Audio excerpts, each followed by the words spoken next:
되겠죠. 네. 자, 오늘은요 1분간만 짧게 아파트 공급량 관련한 부분하고 올 9월 말 추석 전에 정부가 내놓겠다는 주택 공급 대책 핵심 내용, 그 다음에 가장 충격적인 내용이죠. 바로 오피스텔 주택수 주에 관련한 내용입니다. 저 같은 경우는 오피스텔 투자를 하고 있기 때문에 오피스텔 투자 단톡방에 가입이 돼서 오피스텔을 주택수에서 제외해달라. 이것이 단톡방의 최대 이슈입니다. 이슈. 그래서 국토부에 민원도 제기하고 단체로 가서 댓글도 달고 현재 그런 상황인데 이게 타이틀 제목으로 거론이 될 거라고는 생각도 못했습니다. 왜냐하면 오피스텔을 주택으로 사용하고 주민등록 이전을 하게 되면 세금을 주택으로 해서 종부세도 부과되고 여러 가지 불이익을 주고 있습니다. 근데 이것을 오피스텔을 주택수에 제외를 해달라. 이게 오피스텔 투자자들의 최대의 요구였거든요. 그런데 현재 부동산 경기가 상당히 위축되어 있고 더욱더 심각한 것은 수도권, 특히 서울 같은 경우는 주택 공급 대란이 심해지지 않을까 하는 우려가 팽배해 있습니다. 자기가 살고 있는 아파트 주변을 보셔서 아시겠지만 저 같은 경우는 아파트가 2000세대, 3000세대임에도 불구하고 월세가 2개, 3개밖에 없습니다. 저는 이걸 보면서 아파트 가격 폭등이 임박해 오지 않나, 다시 한번 아파트 상승세가 오지 않나 하는 생각이 듭니다. 거기다가 뒤에서 잠깐 보겠지만 3기 신도시의 일정도 계획처럼 순탄하지는 않다. 보상도 아직 안 끝난 것도 있고 분양을 정식으로 분양 신청을 받는 것도 아직 시작도 안 했고 해서 계획대로 2027년, 28년, 29년도까지 3기 신도시가 정상적으로 공급될 것인지 그것이 현재 미지수인 상태입니다. 자, 간단히 보면 이런 내용입니다. 제가 아까도 말씀드렸듯이 현재 월세, 전세 시장이 많이 줄었습니다. 월세 같은 경우는 전세 기피 현상 때문인지는 모르겠지만 월세 물건은 거의 없습니다. 아파트임에도 불구하고. 그 다음에 전세도 회피를 한다 이랬지만 시간이 흐르고 나서 다시 전세 선호 현상이 두드러지고 있는 것 같아요.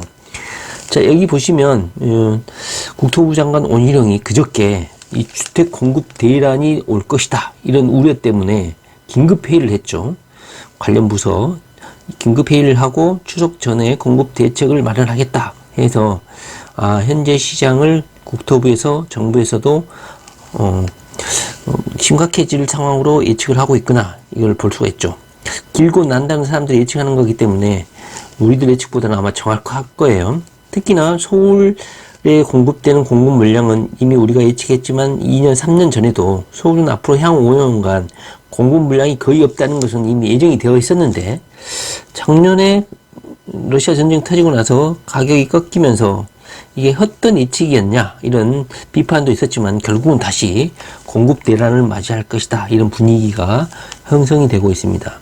자, 여기 보시면 크게 줄어든 공급 지표 해가지고 착공은 전년도보다 54% 줄었고요. 분양은 약 44%, 그리고 인허가는 약 30%가량이 줄어 있죠. 이것은 엄청난 축소입니다. 특히 착공 같은 경우는 아파트 착공한 거 보시면 아시겠지만 대부분 한 2년에서 3년, 많게는 4년까지 걸리고요.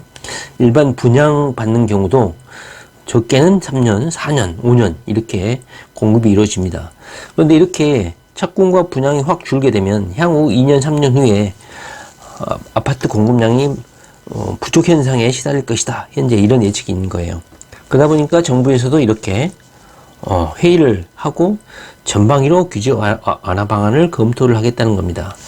자, 우리가 부동산 불경기, 위축기에 남들이 가장 두려워하고 거리에 혈흔이 낭자할 때 그때 투자하라. 그리고 정부가 규제를 완화해주고 풀어줄 때 그때 투자하라고 하지 않습니까? 현재가 그런 시기다. 위축기, 그 다음에 건설 경기, 불경기의 극점에 다다른 시기가 아닌가 하는 생각이 들어요. 그럼에도 불구하고 현재 서울 같은 경우는 전고점을 돌파하거나 코로나 직전에 그 최고점에 근접할 정도로 아파트 상승세가 점진적으로 이루어지고 있는 분위기입니다. 자, 정부가 어떤 대책을 내놓을 것인가? 공급 대책 무슨 내용을 담을까? 뭐 그때 가봐야 알겠지만 현재 정부에서는 이렇게 준비를 하고 있다고 합니다. 현재 상황이 공급이나 분양, 인허가, 착공 모두 줄고 있는데 이것을 미리 예방하기 위해서 그 원인으로 지목되고 있는 공사비.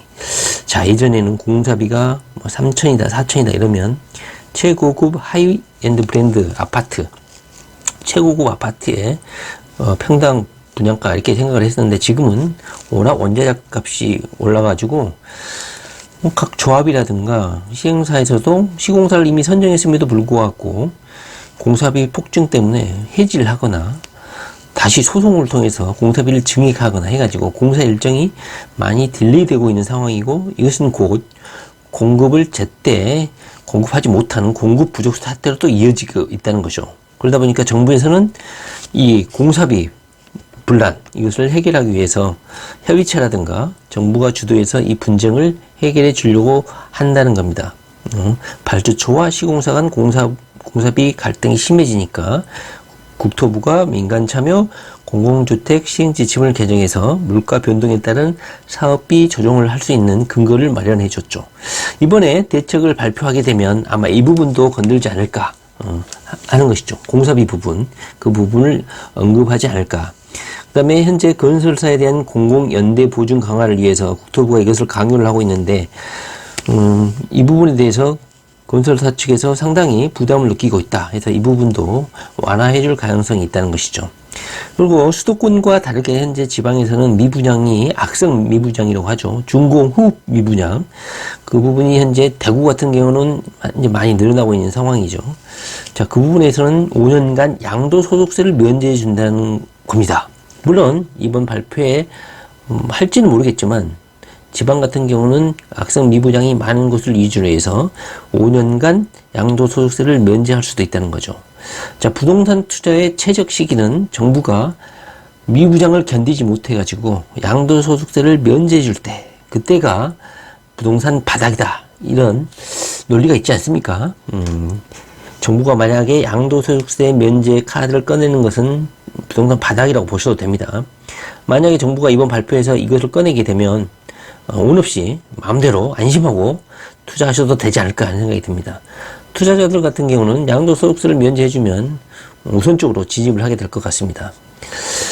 자, 그 다음에 여기 보시면 무엇보다도 고금리 때문에 건설사가 시행사가 공급에 나서지 못하고 있다는 것으로 보고 PF 대출 금리를 10%에서 절반 깎아서 5%, 6%까지 낮춰주는 방안을 검토를 하고 있다고 합니다.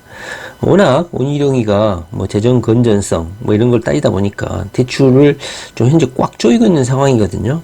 그러다 보니까 공사하는 시행사, 시공사 측에서는 섣불리 뭐 불확실한 현재 상황인데 뭐 중국 부동산도 마찬가지고 함부로 나섰다가는 크게 될 수가 있기 때문에 위축된 상황인데 정부에서 이자를 절반 정도로 깎아줄 가능성이 있다. 현재 이렇게 예측이 되고 있습니다. 자, 그리고 무엇보다도 제 눈길을 끄는 건 바로 이 부분인데요. 오피스텔을 주택수에서 제외해준다는 거예요. 자, 어떤 내용이 들어갈 것인지 보시면 공사기간이 짧아 공급 효과가 큰 소규모 주택 공급을 확대하는 방안으로서 실거주용 오피스텔, 그 다음에 도시형 생활주택, 전용 면적 60제곱미터 이하의 오피스텔이나 도시형 생활주택은 주택수에서 제외하고 종부세에서도 합산을 배제해 주겠다 이겁니다. 자, 이거 충격받았습니다. 자, 투자자들이 가장 골칫거리인 게 바로 종부세거든요. 그 다음에 각종 세금, 그 다음에 주택수에 포함되다 보니까 추가적으로 투자하면 취득세가 뭐 12%, 6%, 뭐 이 정도거든요. 이 부분에 대한 부담을 덜어주고, 시공사나 시행사 측에서 오피스나 도시형 생활주택, 소규모 주택을 원활히 공급할 수 있도록 해주겠다는 겁니다. 만약에 이것이 발표가 된다, 그러면 저도 즉각적으로 투자에 나설 준비가 되어 있습니다. 이게 가장 발목을 잡고 있거든요. 그리고 오피스텔, 현재 단톡방이나 현재 가장 최대 현안으로 요구하는 게 바로 이건데, 이게 만약에 법제화되고 정부에서 허용해 준다, 그러면 오피스텔 시장 가격이 폭등하지 않을까 하는 생각이 듭니다. 자, 현재 정부는 현재 이 주택 공급 대란 상황이 심각한 상황이다. 이것을 인식을 하고 있고요. 문제의식을 갖고 있고 불필요한 규제 이것을 적극적으로 대책에 반영을 하겠다. 현재 이런 입장인 것 같습니다. 자, 주택 공급 대란을 막기 위해서 추석 전 발표를 하겠다고 하니까 한번 기대를 해보시는 게 좋지 않을까 하는 생각이 듭니다. 이미 정부에서는 수도권이나 서울의 부동산 가격이 다시 반등을 하고 있고 폭등 조짐을 보이고 있다는 것을 인식을 하고 있는 것 같습니다. 그 문제는 앞으로 2년, 3년 그리고 3기 신도시 공급이 원활하게 진행되지 않을 경우에 향후 5년 안에 다시 한번 제 2차 폭등이 될 가능성도 없지 않아 있다. 이게 생각이 들고요. 투자자 입장에서는 이 부분이 상당히 관심을 가지고 정부 발표를 기다려볼 가치가 있다. 이게 생각이 듭니다. 그런데 아파트 공급이라는 게 바로바로 공급되는 필수제가 아니잖아요. 공산품이 아니란 말이죠. 적어도 3년 이상 걸리기 때문에 올해 하반기, 그리고 내년, 그리고 내후년까지 수도권, 서울 아파트 가격은 제2차 파동, 폭등을 하지 않을까 하는 예측도 조심히 해볼 수 있을 것 같습니다. 정부가 어떤 발표를 내놓을지 투자하는 심리에 큰 영향을 미칠 것이라고 생각이 됩니다. 네, 부동산 공부 열심히 하시기 바랍니다. 네, 감사합니다.